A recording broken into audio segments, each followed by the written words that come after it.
Nós teremos agora um bate-papo, então, muito especial sobre como enfrentar os desafios de ambientes voláteis causado pelo aumento da velocidade da mudança e transformação digital. Então, convido, por favor, ao palco o vice-presidente de articulação institucional da ACESPRO Rio e presidente da AMT Cloud, Márcio Lax.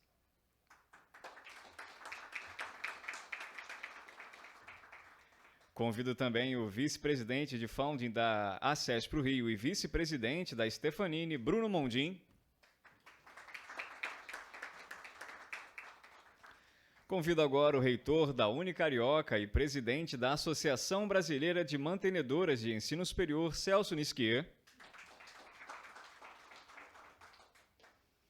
E o nosso presidente da ACESPRO Rio, Robert Jansen, que atuará como mediador desse painel.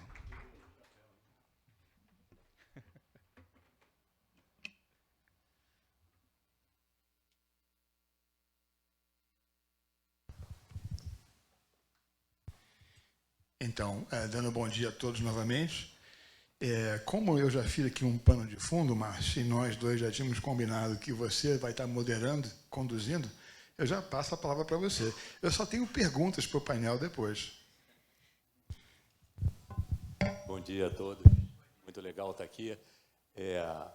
Eu acho que vocês conhecem bem a CESPRO, a Maria Luísa especialmente, né? E a gente na CESPRO tem um conceito de trabalhar em cluster, né, Robert? Isso é um conceito, né, que a gente usa. Então, tanto faz. A gente tem bastante alinhamento nas perguntas e principalmente no questionamento. É uma satisfação muito grande estar aqui com o Celso, que preside a BMS, tem uma iniciativa importantíssima no nosso cenário do ecossistema de inovação e tecnológico, que é a Unicarioca, onde ele é reitor. E talvez o maior mérito dele é que, graças a ele, eu entrei na TI. Eu tenho que dizer isso porque ninguém sabe, mas ele é mais velho que eu, embora não pareça, entendeu? Foi meu monitor e depois ele fazia mestrado na faculdade, já em inteligência artificial, depois fez doutorado no exterior. Realmente é uma pessoa que contribui muito. Então, a CESPRO está de parabéns de trazer ele para conversar com a gente. O Bruno não fica atrás também e traz aí o conhecimento dele, especialmente no mercado, em todos os investimentos que a Stefanini faz em todas as frentes de inovação, né? Inclusive com recentes investimentos em inteligência artificial. Então, vai ser um debate super oportuno e muito legal. Está todo mundo sentindo uma certa pressão de como é que o meu negócio vai ficar em função da inteligência artificial. E eu acho que tudo começa da educação, né? Como é que isso vai entrar, como é que as pessoas vão ser introduzidas nessa questão. Então, eu acho que seria um bom formato, se vocês toparem, o Celso fazer a apresentação dele, falar do que ele tem visto como a BMS, como a Unicarioca, como reitor da Unicarioca, né?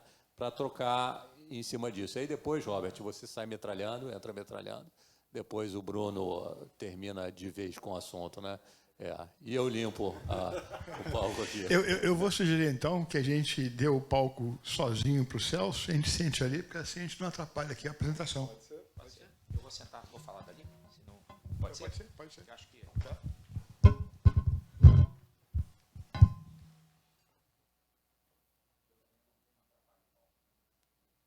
Bom, pessoal, bom dia a todos, a todas. É uma alegria muito grande estar aqui com vocês, inclusive na presença de ex-alunos, né? O Renato é ex-aluno da Unicarioca, o Bruno também. Estamos aqui também com a presença de professores e coordenadores da instituição. Então, estamos nos sentindo em casa. Nós trabalhamos já no relacionamento com a CESPRO há muitos anos, desde o início, né, da então Faculdade Carioca de Informática. E eu, que completou 33 anos em março, e eu hoje trouxe aqui, eu também tenho alguns bonés. Eu não tenho bonés tão bonitos quanto o do Robert, mas eu aqui uso dois especialmente. Um da Unicarioca, reitor, fundador da Unicarioca, mas também como presidente da BMS, da Associação Brasileira de Mantenedoras de Ensino Superior. E eu também tenho um outro boné, que é o secretário executivo desse grupo de instituições, né? Então, eu brinco que eu sou B2C na Unicarioca, B2B na BMS, B2B2C nessa associação, porque eu falo também por associações que falam com instituições que falam com alunos. Então, esse é um contexto que eu queria trazer, porque como esse é um evento de reflexão, de pensamento digital, né, Thinking Digital, eu queria trazer para vocês qual é o contexto da educação, em geral, a educação superior em particular, em tudo isso que vem acontecendo até antes e durante e agora pós-pandemia, porque eu acho que isso serve de modelo, de metáfora, para a transformação digital de vários outros setores. E também, como associação, o que nós fazemos para incentivar, dentro da linha do que o Robert colocou muito bem, né, de vários daqueles bulletzinhos, como é que nós temos atuado para promover a inovação e a evolução de um setor tão complexo e tão tradicional como é o setor da educação. Mas antes, até para colocar para vocês ainda mais contexto, eu trouxe um pequeno sketch que eu queria pedir para passar, 3 minutinhos, um sketch da Porta dos Fundos. Eu acho que talvez vocês já tenham assistido recentemente esse sketch, mas ele dá um pouquinho do desafio que nós, como educadores, temos enfrentado hoje. Vamos ver se a gente consegue passar agora, então. Olha quem chegou aí. Eu posso saber onde é que a senhora estava? Eu? Lugar nenhum. Lugar nenhum, não pode sentar. Que lugar nenhum, filha? 6 horas fora, em pleno domingo, não atende celular, não dá sinal de vida. E fala que tá em lugar nenhum? Que negócio é esse? Mãe, a bateria acabou. Conta outra. Tu não desliga esse celular aí desde 2016. Fala a verdade, onde é que você estava? Tava fazendo vestibular. Eu não acredito nisso. Vestibular, depois de tudo que a gente fez por você. Sim, a gente investiu tanto em você. Os melhores celulares, os melhores pacotes de dados, os melhores professores de piseiro. Tua mãe largou a carreira pra ficar em casa aqui te ensinando a fazer slime. Gastou rios de dinheiro com ring light, tudo que é bitola, pra poder iluminar essa tua cara de ingrata. Gastou dinheiro com maquiagem gringa, com impulsionamento de post merda e tudo que é rede social, pra você jogar isso tudo pro alto. Vai fazer o quê? Medicina? Engenharia. Quê? Não, Isso é profissão, isso aí? Tu vai jogar tua vida no lixo mesmo, né, Ana? Filho, o que você quer? Olha pra mim, o que você quer da vida? Você quer se arrumar todo dia pra ir pra um trabalho? É isso? Colocar um crachá e comer uma comida aquilo? Quer ganhar salário uma vez no mês? Quinto dia útil você vai lá e recebe? É isso que você quer? Isso é vida? Minha filha, a gente lutou tanto pra você não acabar igual teu irmão lá, tendo que pagar pela comida que ele come. Gente, eu não ligo. Eu gosto de ser útil pra sociedade. Vira essa tua boca pra lá, o nome de São Carlinhos Maia. A gente sonhou tanta coisa bonita pra você. Viagens pra Orlando com a GK, um quartinho colorido pra você guardar suas balinhas de gelatina. Não é isso que você gosta? Acabou. Ó, virou poeira. Agora vai viver uma vidinha mediana, num apartamentozinho, tendo que ficar o mês inteiro lá na fila da caixa pra pagar boleto. É isso que você queria? Posso falar uma coisa nisso tudo? Quer falar mais o quê? O que ela quer falar? Vai prestar concurso público, é isso? Não. Só queria falar. Vocês foram trollados pro meu canal! Meu Deus! Ai, gente, vocês viram que eles acreditaram? E, ó, gente, não esqueçam que na semana que vem tem minha avó. Eu vou trollar ela falando que o bacalhau dela tá muito salgado. Eu tô passando mal. Um beijo! Tu continua filmando, continua seu like no teu canal. Continua filmando, mãe. seu like. Ai, socorro, tá morrendo! Ai, socorro! Ativa o sininho.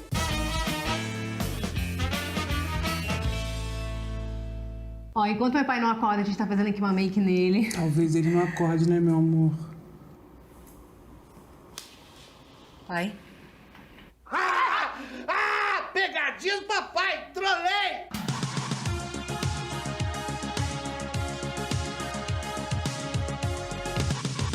Pessoal, não sei se vocês já tinham visto esse sketch, né? Tem mais de 1 milhão de views e tudo. Na verdade, ele circulou muito pelo meio universitário, pelo meio acadêmico. Ele foi criado por uma jovem de 29 anos chamada Gabriela Nisquier, que praticamente perdeu a mesada depois que ela fez isso, porque eu disse, vai acabar com o emprego do pai, né? Olha aqui, quanta gente depende do emprego, vai destruir aqui o nosso emprego. Mas e ela ainda brincou com engenharia, que é o meu curso, né? Quer dizer, ainda foi em cima do engenheiro, né? Que vai ter que comprar a própria comida. De alguma forma, o nosso desafio como educadores, como empreendedores educacionais, é para essa geração. Essa geração, ela vai buscar a educação não formal. Ela vai buscar a oportunidade de crescimento no mercado, muitas vezes uma oportunidade ilusória. Ela não tem um incentivo para estudar durante 4, 5 anos, fazer um curso e chegar no nível de conhecimento, de consciência necessários. Então, para essa geração é que nós temos que refletir sobre as nossas práticas. Portanto, nós concorremos não com outras instituições, nós concorremos contra a educação com a educação não formal. É contra a educação não formal que nós temos que preparar os nossos jovens. E é com essa reflexão que eu queria começar, passando rapidamente, vou pedindo aqui para ir passando para mim, essas são as instituições que compõem o Fórum das Entidades, né? São instituições do Brasil inteiro, inclusive de educação básica também. E o setor privado de educação superior, no próximo slide, a gente vai poder ver... Melhor, vou aqui direto. Vejam só o tamanho hoje do nosso setor. Né? Praticamente 90%, quase 80% dos estudantes estudam em instituições privadas hoje no Brasil. Né? São quase 7 milhões de instituições. Do ponto de vista de número de instituições, faculdades, centros universitários, é quase 90% o setor privado. Então, é um setor, de fato, muito importante para a economia e para o futuro do país. Se a gente for analisar com base no censo esse crescimento, vocês vão perceber uma coisa interessante. Do lado esquerdo tem o crescimento da captação e, no lado direito, a evolução total da base de matrículas. Pelo primeiro ano, em 2021, nós temos hoje 51% mais alunos estudando no EAD do que no presencial. Quem podia imaginar, né? A captação é praticamente 72%, 71% dos novos estudantes ingressam na modalidade no EAD. Temos aqui, inclusive, a coordenadora do Núcleo de Educação Digital da Unicarioca, né, e acompanha bem de perto esses números. Isso é uma transformação enorme. Vinha acontecendo antes da pandemia e foi acelerado pela pandemia. Vejam, a gente fez uma pesquisa. Em 2017, se a gente perguntasse para o estudante quem toparia fazer o EAD, só 19%. No início da pandemia, esse número já era 40%, né, em 2020, pré-pandemia. E pós-pandemia, passou para 78%. Vejam que o EAD ele se tornou uma realidade majoritária culturalmente também durante a pandemia. E esse é um desafio que está por todo o Brasil. Essa lógica não é só dos grandes centros.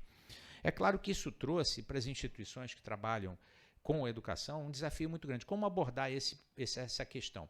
E nós da BMS não ficamos parados. Nós criamos um conceito de quadrantes híbridos da educação, da aprendizagem, em que nós podemos encaixar a nossa experiência dentro de um desses quadrantes. Então, por exemplo, não sei se eu vou apertar o...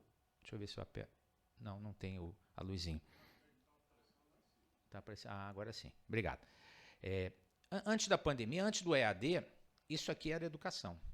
Né? Se nós pensem o seguinte, vamos dividir espaço e tempo. Né? Então, espaço, né, presencial à distância, virtual, e tempo síncrono assíncrono. Antes da pandemia, só existia esse quadrante. A aula era em sala de aula ou em laboratório. Todo mundo se deslocava até uma sala de aula fisicamente. Com o crescimento do EAD, na década de 80, 90 principalmente, surgiu esse quadrante aqui. Né? Você bota lá o material no AVA, no ambiente virtual de aprendizagem, o aluno estuda na sua própria velocidade de qualquer lugar. Então surgiu um quadrante que a gente chama de virtual assíncrono. E até antes da pandemia, esses dois eram os dois quadrantes fortes, né? Ou era presencial ou é o EAD entendido como isso aqui. Mas durante a pandemia ficou muito forte o presencial, o virtual síncrono, que é o remoto. Não se usava o remoto, passou a se usar muito fortemente esse quadrante aqui, que não é, né, nem muito bem presencial, nem muito bem à distância, no sentido tradicional da modalidade. E esse quadrante, muitas pessoas não percebem, mas ele é um grande potencial, inclusive, para empresas, que são atividades que o aluno faz em campo. Ele pode fazer isso dentro do ambiente da empresa, ele pode fazer isso numa comunidade, ele pode exercer também o seu aprendizado fora da sala de aula, de maneira assíncrona, em outros ambientes em que ele trabalha. Então, hoje, para nós, são essas as possibilidades didático-pedagógicas. É claro que ele pode também ter uma aula que é simultaneamente presencial e transmitida remotamente. Então, pode-se combinar esses dois quadrantes. Híbrido é tudo o que combina dois ou mais quadrantes na nossa definição. Então, nós fizemos um trabalho de divulgação. Isso aqui vocês podem baixar gratuitamente. É o e-book que lançou o conceito, né, dos quadrantes híbridos. E esse que veio um ano depois, são vários cases, incluindo da Unicarioca, de utilização dos quadrantes híbridos na aprendizagem. Esse ano sairá o terceiro e-book com mais cases de sucesso, e esse material está disponível para vocês utilizarem.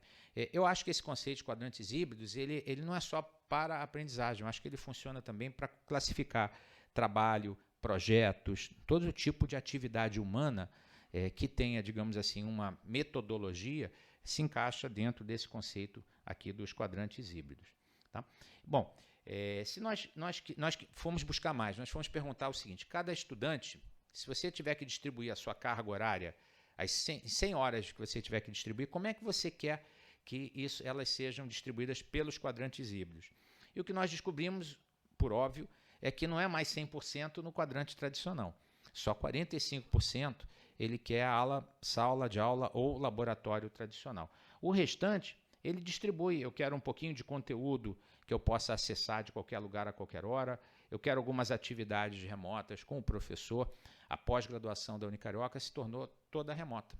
Nós não temos mais aulas presenciais no campus. A gente tem a transmissão remota. Então, há um público que quer acesso em tempo real ao vivo ao professor, mas não quer ir até o campus. E um grupo importante, o segundo grupo mais importante, quer usar o conhecimento na parte prática. Então, ele trabalha lá na Stefanini, por exemplo, ele quer que aquela parte que ele está desenvolvendo na empresa conte como carga horária para a formação dele. Faz sentido. Se a gente fala muito em aproximar a universidade da empresa, né, e muitas vezes a gente entrega uma pessoa mal preparada para a empresa, é natural que a empresa possa fazer parte da formação do estudante, explorando mais aqui esse quadrante que a gente chama de presencial assíncrono. Então, essa é a realidade do jovem hoje. É para esse jovem que a gente tem que desenhar os nossos programas. E esse é o raciocínio que eu acho que vale para qualquer área de atuação. E nós temos que pensar o que o nosso profissional quer, o que o nosso cliente quer, né, como a gente pode estruturar nossas atividades em torno desses quadrantes híbridos da aprendizagem. Muito bem. Só para vocês terem um pouco mais de informação e contexto, depois essa apresentação vai ficar disponível, esses são os cursos mais procurados hoje. No EAD, a procura continua sendo muito grande para administração, pedagogia, mas a análise e desenvolvimento de sistemas está tendo um crescimento significativo. As pessoas já estão buscando formação tecnológica à distância, coisa que é recente. Mas no presencial, eles continuam com aqueles cursos mais tradicionais, como Direito, Psicologia e Enfermagem, cursos esses que não são oferecidos na modalidade à distância. Então vejam que mudou, né? Quer dizer, segmentou. Cursos que podem ser oferecidos pelo EAD estão crescendo, cursos que não podem ser oferecidos ficam restritos ao presencial. Por exemplo, Direito é um curso que ainda é regulado. Aqui não tem Medicina, a Medicina também se encaixa aqui é pela quantidade de alunos, né? Então vejam que aqui é a realidade pós-pandemia. Um outro dado que eu trouxe para vocês, que é parte da atuação da BMS, é como essas pessoas impactam o mundo do trabalho, né? E nós fizemos uma pesquisa sobre índice de empregabilidade. Fomos perguntar às instituições, após um ano, quantos alunos estão trabalhando na sua própria área. Vejam que o índice de empregabilidade da área de computação, sem dúvida nenhuma, é o maior. A gente já sabia disso, esse é um grande desafio, o gap, né? Centenas de milhares de jovens, de oportunidades que não são preenchidas por jovens egressos das universidades. É interessante ver que engenharia tem um alto índice de empregabilidade, e alguém pode dizer, mas engenharia está vazio, né? Os cursos estão vazios por enquanto, porque começa a faltar profissional, e é por isso que a empregabilidade está grande. Daqui a pouco a engenharia vai voltar a crescer, vai haver procura pelo curso de engenharia, porque a empregabilidade é alta. A área de negócio, a área de saúde, e infelizmente as áreas ligadas à educação e humanidade são aquelas com menor índice de empregabilidade. Se a gente for perguntar o salário, está mais ou menos correlacionado. Os salários médios após um ano, né, na área de computação passam de R$5.000. A gente sabe que há valores até maiores do que isso aqui é um salário médio, enquanto que para a educação, 2.700, que como a gente sabe no Brasil, que se paga muito mal a carreira do professor, né? E humanidades também, que provavelmente está relacionado também à atividade docente. Então essa é a realidade hoje. A média salarial é 3.800 e vejam, a oportunidade para a área de computação continua sendo realmente uma área destacada. Eu dei esse contexto todo e agora eu quero falar um pouquinho do que nós estamos fazendo em termos de defesa de políticas públicas alinhadas com essa visão do mundo, porque a nossa atuação é uma atuação política, como é a atuação da CESPRO também. Primeiro, a gente tem defendido a modernização do marco regulatório da educação. Tá? Isso significa avaliar de forma diferente, supervisionar de forma diferente. Por exemplo, o EAD tem que ser supervisionado. Há uma questão hoje da qualidade no EAD, principalmente a formação docente, que preocupa a todos nós. Porque os inimigos da inovação, eles querem acabar com a oferta da educação à distância como um todo e restringir a formação de professores só presencialmente. Mas por quê? Quer dizer, a questão é a questão do controle da qualidade, do controle da oferta, não é da modalidade em si. Então, a gente precisa modernizar o marco para evitar essa dicotomia, né? Os burocratas que querem proibir o que não conhecem. Isso é um problema sério de qualquer modelo de inovação. Nós precisamos incluir mais jovens na educação superior. Aí, os programas que são, que são positivos, como o ProUni, o ProIES, são programas de troca de dívidas por bolsas que promovem milhões de estudantes ao nível superior. Aqui é um pouco do que o próprio Robert falou, quer dizer, linhas de financiamento e inovação, temos que atuar nesse sentido, e aí é uma atuação conjunta, quem sabe com a CESPRO também, junto ao BN10, a FINEP, ao incentivo que as instituições, principalmente as pequenas e médias, que são as que estão com mais dificuldades hoje, possam inovar e se adaptar à realidade desses quadrantes híbridos. Estamos trabalhando aqui na questão da reforma tributária para a educação, eu penso que o setor também está preocupado com isso. O custo dos serviços pode crescer muito e inviabilizar, né, o funcionamento de muitas instituições. Nós temos uma atuação lá em Brasília. Integrar mais com a educação básica, principalmente com formação docente, e a gente falou isso, tudo começa com a educação e tudo começa com a formação do professor. E esse a gente está bastante atuante nessa linha. Contemplar as metodologias híbridas na legislação, isso que o Robert falou, exemplo, né? A gente tem uma lei aqui que não entra em vigor. Então, nós temos que trabalhar contra o viés conservador dos deputados. Não é conservador no sentido esquerda ou direita, é conservador no sentido de dificultar qualquer avanço e inovação que não seja muito bem compreendido. Integrar mais as instituições ao mundo do trabalho, eu acho que eu falei um pouco de como isso pode ser feito, quer dizer, criando uma parte da carga horária do currículo voltada para atuação em projetos junto com empresas e com ONGs e junto à sociedade. Isso está na nossa mão, até para evitar isso, né? Forma-se um profissional e ele chega lá na Stefanini, tem que ser todo refeito para que ele possa de fato atuar naquilo que a empresa precisa, não só a Stefanini, outras empresas, a Alterdata e outras. A gente precisa integrar mais, inclusive trazer as empresas para dentro dos conselhos das universidades, incentivando a inovação curricular. Atuar mais nos órgãos de conselho do governo, isso é uma defesa permanente, a gente só pode influenciar aquilo que a gente participa. Se a gente não participa, a gente fica só tomando na cabeça, né? Sai uma nova lei, aí aquela pergunta, é boa ou ruim? Aí a gente tem que analisar. O ideal é que não saia nenhuma nova lei que a gente não tenha participado da discussão. Essa é a atuação de uma instituição associativa. E, por fim, a questão da internacionalização da educação. E ela vai muito além de mandar jovens para fazer mestrado, para fazer doutorado. Os quadrantes híbridos permitem que você possa ter professores portugueses dando aulas nas universidades brasileiras. Você possa ter alunos brasileiros trabalhando em projetos de startup em Portugal ou em outros países. Então, a educação ela não tem mais fronteiras, ela pode ser realmente internacionalizada. Inclusive, jovens, né, e o Robert sabe disso, jovens brasileiros que estão trabalhando para empresas estrangeiras aqui no Brasil. Isso é uma realidade, né? Inclusive, o mercado hoje é competitivo mundialmente, principalmente para profissionais de TI que tenham uma habilidade maior com a língua, ou mesmo que não tenham. Basta saber Python, basta saber a linguagem de programação, que eles já podem atuar em projetos no exterior. Então, essa é a realidade e a nossa proposta para o futuro.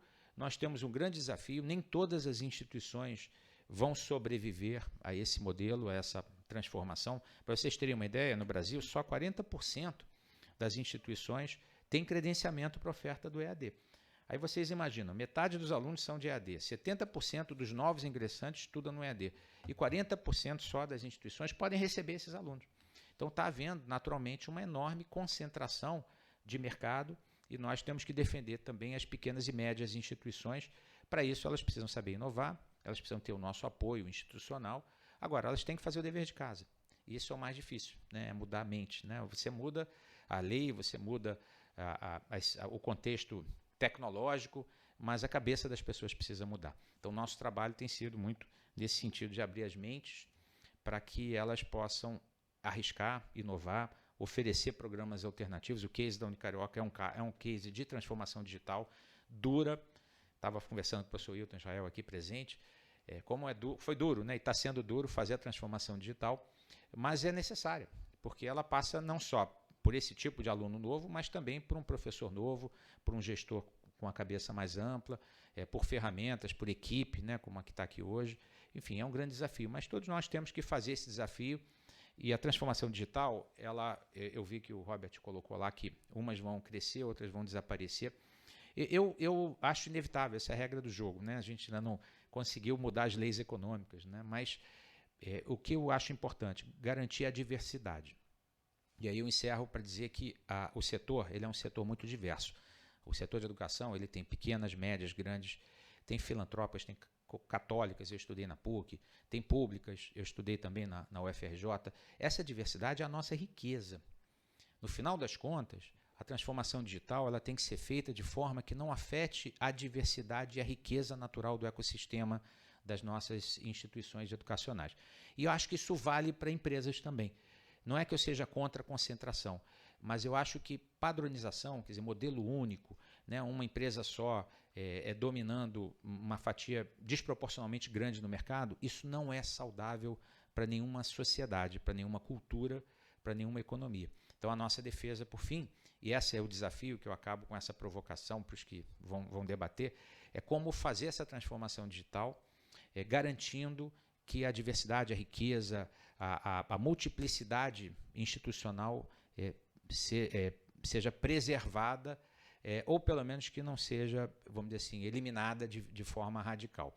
E aí tem outros assuntos que a gente pode debater, como a inteligência artificial, como o papel, né, do professor, mas eu quis começar com esse contexto geral para dar a vocês uma visão de para onde nós da educação superior estamos indo e quais são os desafios, oportunidades e também as preocupações naturais de todo o caminho de transformação digital.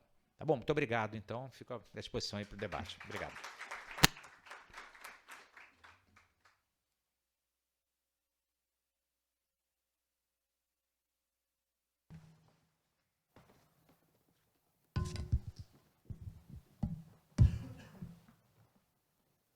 Obrigado, Celso, por compartilhar com a gente todo esse cenário de educação e o momento que a gente vive da educação, né? Esses números são importantes porque servem como indicadores de onde a gente está e para onde a gente pode ir, quais são os viés, isso tudo, né? A gente tem muito espaço aí, né, Robert? E já estamos costurando essas alianças que você colocou, né, de conectar a educação com a demanda nas empresas, né, nas nossas empresas. O Bruno vive dizendo que, e de fato, se ele tiver as pessoas, ele emprega imediatamente. Então, esse casamento é fundamental. Não só o Bruno, como todos nós aqui que temos o pé dentro das empresas, sabemos do problema que é ter a demanda e não conseguir atender porque falta gente, né? Isso é uma situação permanente, né? Eu acho que, tendo em vista, então, esse cenário, o que a gente pode conversar agora é sobre o impacto das novas tecnologias, né? A gente vê um cenário novo aí. Recentemente veio uma carta do Elon Musk sugerindo uma parada nisso tudo. Eu vou sugerir aqui, talvez, o Bruno falar um pouco sobre o momento da Stefanini, os investimentos que vocês fizeram em inteligência artificial, e depois a gente conecta isso tudo na nossa conversa aqui. Pode ser assim? Pode. Vamos lá.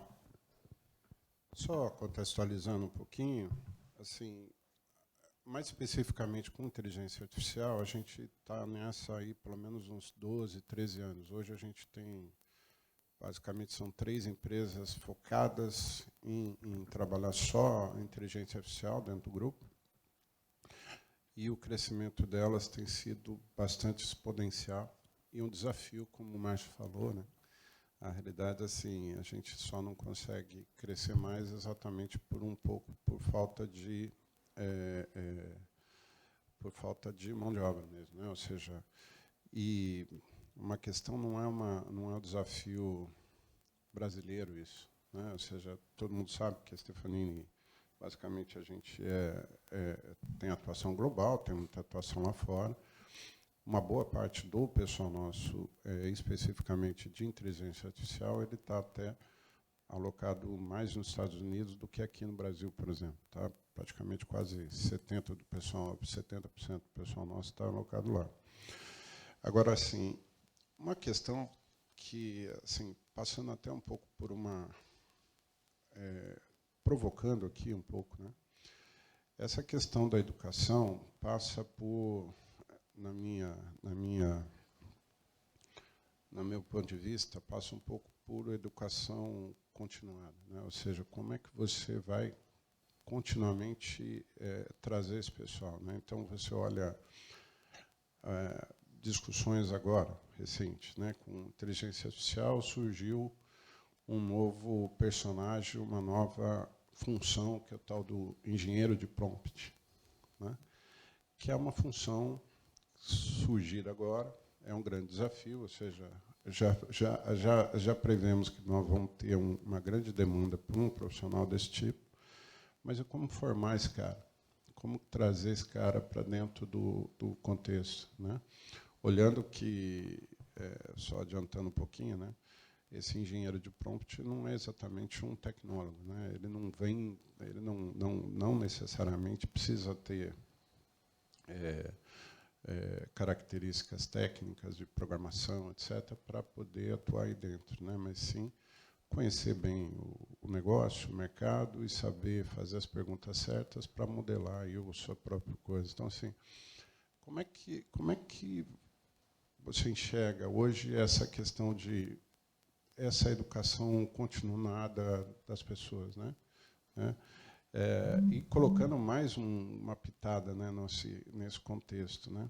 O que a gente fala aqui o mundo ele está cada vez mais veloz e mais rápido, né? As tecnologias, né? A inteligência artificial está quebrando a própria lei de Moore, né? Ou seja, você não tem mais o dobro cada 2 anos ou 1 ano e meio, né?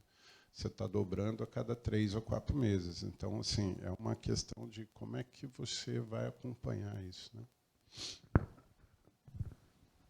Bom, essa questão, Bruno, é uma questão fundamental, né? Eu acho que esse esquete do Porta dos Fundos mostra um pouco desse perfil do jovem imediatista, né? De querer um retorno imediato, de ter pouca paciência. Então, como as instituições formais estão se defendendo e se adaptando? Certificados intermediários, né? Vou dar o exemplo da Unicarioca, mas é um exemplo generalizado. Nós lançamos recentemente um curso de desenvolvimento de software multiplataforma. É um curso EAD de 3 anos, mas a cada 6 meses ele tem um certificado. Certificado que já o habilita com competências para atuação imediata, né? E aquela ideia, não, você precisa fazer 3 anos de um curso tecnólogo para depois começar a trabalhar. Isso não existe. Até porque muitos já trabalham antes de começar a estudar. Eles querem aperfeiçoar esse conhecimento. Então, os certificados intermediários é fundamental.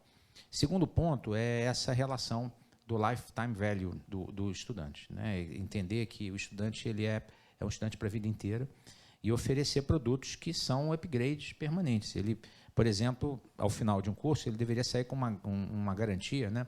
Em que ele poderia, durante 5 anos, voltar a qualquer momento para fazer qualquer outro curso que ele queira, de atualização, uma vez que o conhecimento muda muito rápido. Então, eu acho que as faculdades vão evoluir assim como prazo de garantia. Olha, você vai formar e eu vou te dar 5 anos aqui, você volta à vontade para fazer o que você precisar. Na verdade, você não precisa nem voltar, né? Você acessa a nossa plataforma digital e se mantém em constante aprendizagem. Eu acho que essa tem sido a evolução das instituições. Os quadrantes híbridos permitem isso também, né? De você ter um aluno, por exemplo, da pós-remota, eu tenho alunos em Portugal, tenho um professor de Cybersecurity em Israel, brasileiro, mora em Israel, dando aula para alunos que estudam em Portugal, na África. E, obviamente, eles vão continuar conectados com a instituição. Aí vem aquilo que o Robert falou da comunidade de confiança.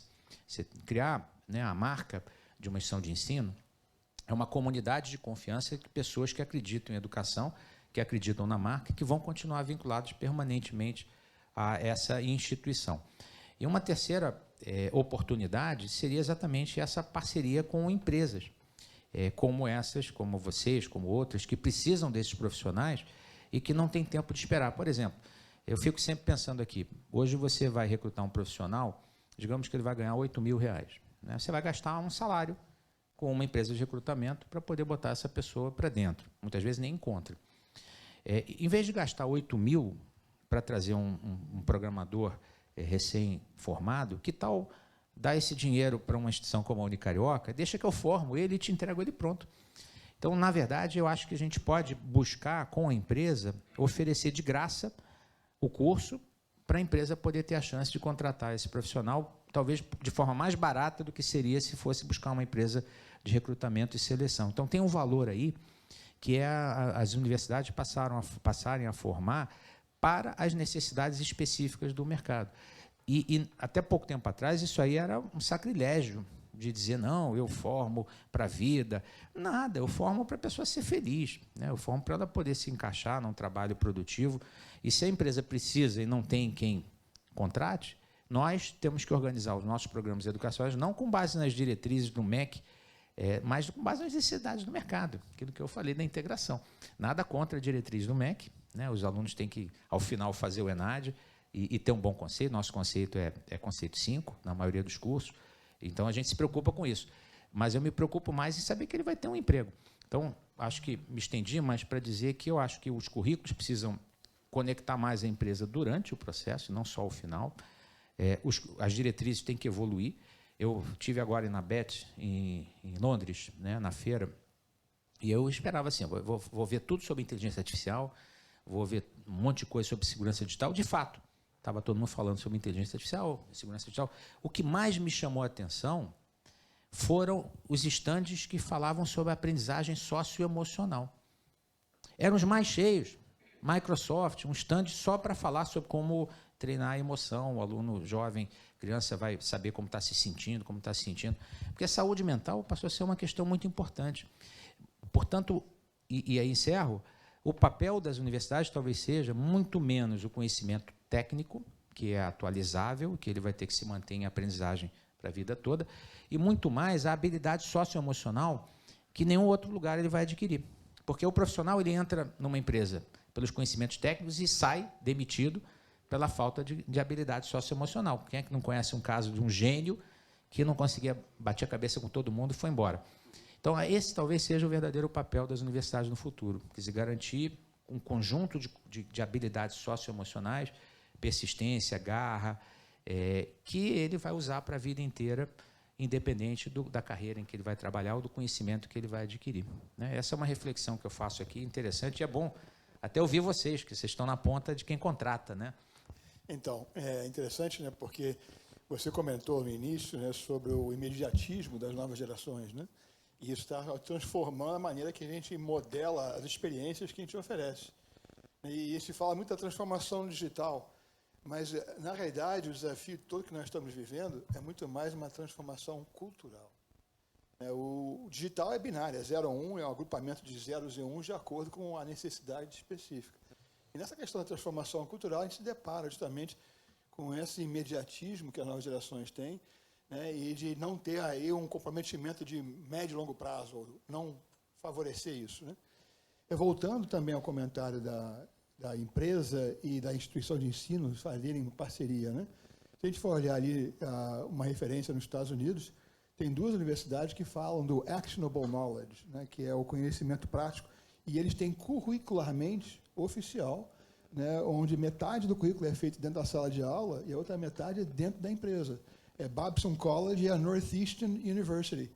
Então, eu acho que cada vez mais a gente vai seguir para esse caminho. E aí, terminando com o que você comentou com relação à saúde socioemocional, né, a saúde mental, a gente tem percebido muito isso também dentro do campo do empreendedorismo.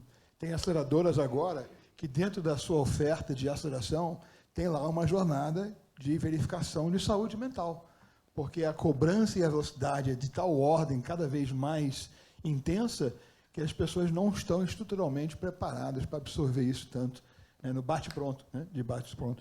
Mas eu queria passar a palavra para o Márcio para ele falar um pouco também dessa questão do ForSoft, que faz esse casamento da empregabilidade, né?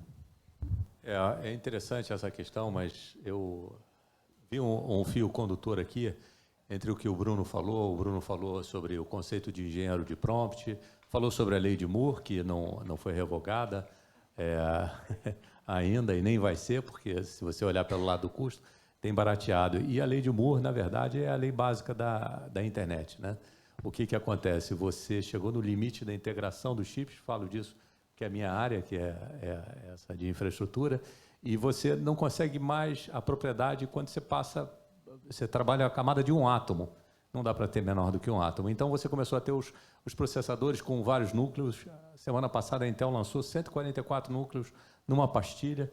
É um absurdo. Paralelo a isso, você tem as telecomunicações, o 5G, a fibra ótica que chegaram, e o software evoluiu para essa paralelização toda e você conseguir distribuir essa capacidade de processamento e armazenamento sem saber aonde. Isso é a base que permite a gente fazer algoritmos que antes não rodavam em computadores simples, singulares, pequenos, isolados, né? Então, você tem a nuvem com esse processamento todo e com uma capacidade de suportar todos esses algoritmos de inteligência artificial. Eu concordo com o Celso, a gente vai ter que mudar o emocional, ou trabalhar o emocional.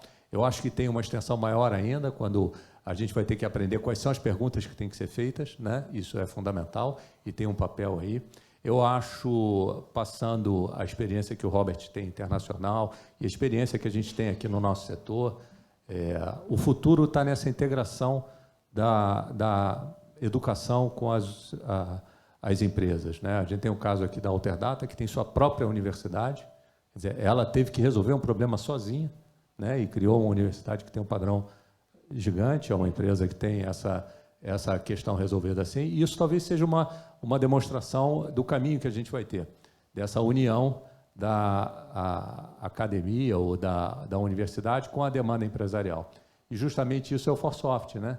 Que é um programa que já tem, sei lá, 10 anos ou 12 anos, que conecta a demanda de mão de obra com as empresas, que faz, quer dizer, transforma as empresas em madrinhas que dão oportunidades para o jovem no aprendizado e conecta para a sua demanda. O resultado disso é a lealdade, a competência, que é uma coisa que as empresas já percebem quando investem na capacitação profissional, né?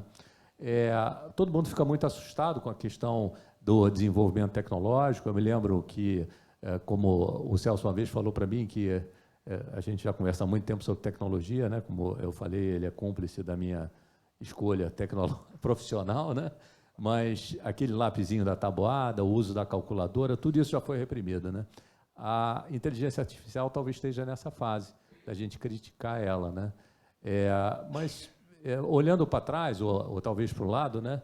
A MT tem quase 30 anos, 28 anos. Eu me lembro que, quando eu comecei, você tinha duas mídias.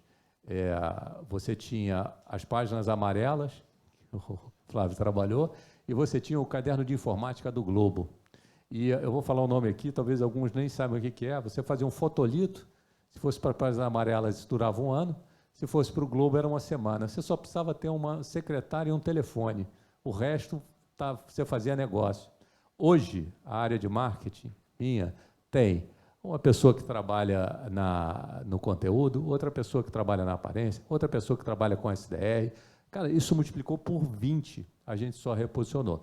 Então, o momento que a gente está nesse momento de debate para entender quais são as oportunidades, onde a gente vai achar essas oportunidades. Eu não tenho dúvida, basta olhar os exemplos bem-sucedidos no setor, que são empresas que investem profundamente em educação, como é o caso da Alterdata, que eu citei aqui, mas especialmente, nesse nosso caso aqui, essa fusão da educação com o empreendedorismo, né? A gente ter uma coordenação disso andando junto. Então, essa é a minha visão. Se era isso, a gente está trocando aqui mediador ou pauta, né? Se era isso que você perguntou, Robert. Eu queria passar de novo para o Bruno, né, para entender exatamente como é que ele está, dentro desse contexto, né, empresa e conhecimento específico na formação de mão de obra, está enfrentando isso no Brasil.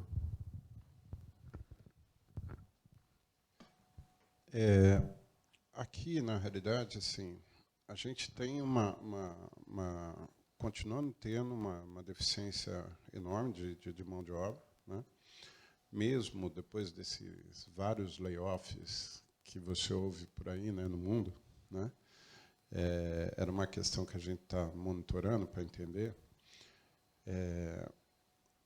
Até tem a ver um pouco com a inteligência artificial, que eu vou falar agora, né? Se você pegar, estudar um pouco esses layoffs que aconteceram, principalmente lá fora, eles foram em cima de camada média dos funcionários das empresas, ok? não foram caras especialmente de tecnologia, tá? Foram advogados, contadores, tá? Essa camada um pouco que acabou sendo afetada em grande parte por uma boa parte dos layoffs, mesmo dentro das empresas de tecnologia, ok? Então, a demanda nossa ainda continua bastante alta. Só para vocês terem uma ideia, a gente tem mantido mais ou menos 1.000 e poucas vagas abertas continuamente, tá? Por isso que eu falei, se tiver, põe dentro, né? Só que, efetivamente, você não tem essa mão de obra no mercado. A gente também trabalha um pouco com algumas parcerias, a gente tem parcerias com várias universidades, somos até conselheiro numa delas também, nessa linha de estar mais junto e tal, mas você ainda tem um gap enorme, né, entre o que as pessoas estão se formando e entrando no mercado e o que a gente consegue absorver, né? Normalmente, eu tenho que pegar e trabalhar exatamente na recapacitação, vamos dizer assim, né, dessas pessoas, usando o mesmo pessoal nosso, etc., para começar a se desenvolver, né? Esse é um desafio bastante grande nesse sentido, né? Eu observo isso mesmo, e decorre exatamente dessa rigidez curricular das universidades, no que diz respeito a diretrizes que são, muitas vezes, emanadas lá do Conselho Nacional de Educação e são as cobradas no ENAD. Então, a instituição fica dividida. Quer dizer, se eu atendo às necessidades do mercado, de fato, eu não tenho um bom resultado no ENAD. Se eu tenho um bom resultado no ENAD, eu tenho um conceito 5, mas o meu profissional precisa de uma recapacitação. Então, aqui, a defesa que a gente faz, junto ao próprio Conselho Nacional de Educação, é deixar as diretrizes mais flexíveis, até porque o risco é que empresas como a Alterdata fundem as suas universidades. XP comprou uma instituição e hoje também trabalha em educação formal. Então, a gente sofre a concorrência da educação não formal e dos players que acabam entrando na educação formal para fazer o trabalho que muitas vezes a gente não consegue fazer. Então, esse é um grande desafio para nós, para as instituições, e é uma das bandeiras que a gente colocou ali, de flexibilização da regulação, para que a gente possa atender melhor a essas expectativas. Mas eu realmente acredito que cursos mais rápidos, com certificações intermediárias, né, com competências bem marcadas, né, com foco muito mais em competências do que em conhecimento, eu acho que dá à instituição uma chance maior para concorrer com essas vagas, né, para oferecer para essas vagas que o mercado oferece, especialmente em TI, né, porque se a gente está falando de formação de professores, é um outro cenário completamente diferente, né? A gente é concurso público e aí não funciona da mesma maneira, mas essas vagas de TI e outras profissões que não vão ser substituídas pelas máquinas, esse é o desafio nosso, e lá na Unicarioca a gente tem se movimentado um pouco nesse sentido de cursos com curta duração e com certificações mais rápidas. Mas eu queria só comentar, porque eu acho que daqui a pouco tempo acaba, sobre inteligência artificial. Eu queria dizer a vocês que eu assim, sou da geração dos avós da inteligência artificial, né? O meu querido mestre Lucena, que na época me mandou para Londres, né? Ou para a Califórnia, ou para Londres, ou para o Canadá, eu escolhi a Inglaterra. Ele é de uma época em que a gente trabalhava no modelo simbólico, né? E que, portanto, a gente tentava reproduzir o raciocínio lógico do computador. Hoje, o que se faz é um aprendizado de altíssima rapidez e precisão. Então, o modelo focou muito mais na questão da aprendizagem do que do raciocínio. Esse foi o grande shift da inteligência artificial e é por isso que hoje ela é um sucesso. A reprodução do raciocínio tinha problemas que não foram devidamente resolvidos, mas a aprendizagem evoluiu e hoje a aplicação é essa que vocês estão imaginando. Qual o desafio dessa inteligência artificial nas salas de aula? Bom, eu sou a favor de toda e qualquer ferramenta, eu acho que ela pode ser incorporada na sala de aula, mas eu acho que o Bruno falou isso. A ferramenta serve para que a gente possa fazer melhores perguntas. A oportunidade da inteligência artificial na educação é retomar o chamado diálogo socrático como uma ferramenta de aprendizagem. Quer dizer, que se a gente possa, na sala de aula, estimular o aluno a fazer as perguntas certas, a ter o pensamento crítico, a fazer a curadoria do conhecimento. E respostas rápidas e prontas, ele já podia pesquisar no Google, né? Agora ficou mais organizado, mas esse desafio já existia. Só que saber perguntar, saber pensar de forma crítica, esse é o papel nosso, dos educadores, nesse desafio frente à inteligência artificial. E não é pouca coisa, porque, por exemplo, né, vou dar um exemplo aqui concreto do que nós fizemos na Unicarioca a esse respeito. A gente tinha, no processo seletivo do EAD, é um processo seletivo digital. Então, nós dávamos 3 opções para o jovem escolher uma redação, 3 temas. Hoje, ele não tem mais 3 temas, ele tem que fazer uma redação como ele se sente fazendo um curso superior e o que ele espera, como a vida dele vai mudar a partir de um curso superior na Unicarioca. A gente subjetivou a redação de forma que a gente possa ainda defender contra o uso do ChatGPT ou de qualquer outra ferramenta. Então, essa linha é a linha que eu acho que os educadores terão que seguir. Por exemplo, numa sala de aula, não adianta perguntar, me fale sobre a guerra da Ucrânia. Isso, de fato, você puxa lá, vai sair um texto maravilhoso no ChatGPT. Mas se você disser assim, estudante, me diga como você se sentiria se você fosse o Putin. Agora, como você se sente se você for o Zelensky? Né? Dando todo o contexto do que pensa, né, uma pessoa como o Putin ou como Zelensky. E aí, agora, considerando os 2 lados da guerra, faça a sua própria reflexão sobre o que você pensa com relação às guerras humanas. Eu acho que isso fica mais difícil da ferramenta reproduzir, e aí tem a ver com esse diálogo socrático, tem a ver com a capacidade de pensar sobre os fatos, e não meramente de repetir fatos. Eu acho que isso ainda é uma defesa contra uma inteligência artificial, que, na verdade, vai ser, penso eu, para fechar aqui minha reflexão, um personal tutor, né? Alguém que ajude ali a pessoa a pensar um pouco junto, a refletir. Agora, o professor, em síntese, ele tem que pedir ao aluno que identifique a origem do pensamento, que reflita, que pense com a própria cabeça. E isso é sala de aula, isso é professor, isso não vai desaparecer, penso eu, no curto prazo, até porque, voltando à questão que a gente falou, a questão das emoções, quer dizer, o afeto é algo que a máquina ainda não reproduz e vai demorar para reproduzir pelos modelos que nós conhecemos.